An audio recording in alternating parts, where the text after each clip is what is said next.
Yun po, dumating na yung bago kong order na tools. Check natin.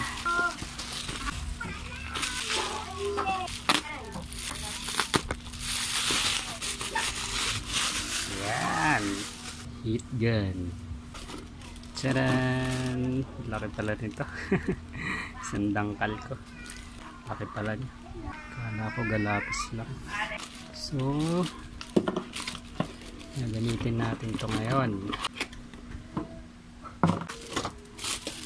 Dito ko siya gagamitin sa mga shrinkable tube pag nagre-repair ako. So, testing nga natin. Power natin pa. Check natin. Yan. Saksak na. Oh, mainit. So, umabot ng 300 watts. Pwede nga yata itong pang cellphone din. Ito na lang siguro gagamitin kong pang baklas ng ano. Tingnan ko.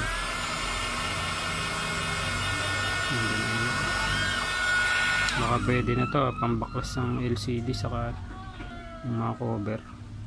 So testing natin, may ayusin tayong ito eh. So dito ko siya gagamitin. Ito lalagyan ko ng shrinkable tube. So gamitin na natin itong bago nating tools. Wait lang.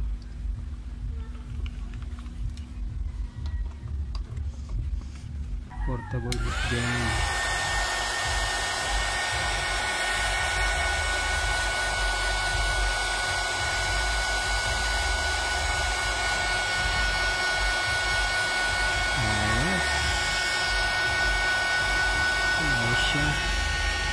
Hindi lang ha. Ang init, baka mag-overheat. Nice na. Ayos na.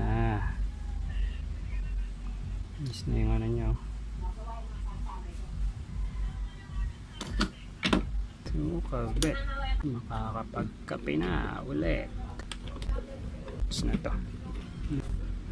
So, testing natin kung okay na yan. Okay.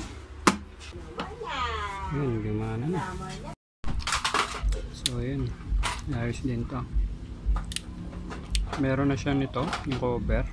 Para hindi ka mapaso dito sa bakal. Yes, okay din siya wakan. Tapos, meron nito.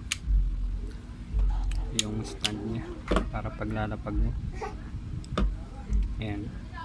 Siguro pwede rin ito dun sa mga sa mga nagbebenta na may mga takip-takip tapos sinisil nila yung takip.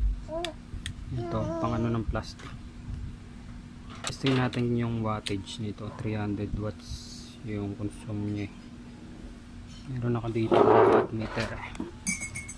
Ito. So yan. So walang gumagana. 0 watts. So testing natin yung on. Ayun, umabot ng 299 watts. 96. So 300 watts nga yung consumo nito. Yan, maximum na yung 300 watts. Ayun, kung gusto nyo nito, kung kailangan nyo rin, lagay ko na sa yellow basket. Ito kasi yung gamit kong ano, sa shrinkable tube lighter.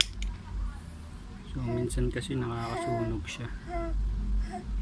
Tapos pag ubos na, bibili pa ako. Dito hindi na ako bibili. Saksak ko sa kuryente. Limited use na. Basta use pa yung heater. Ayan. Yung kagandahan niya.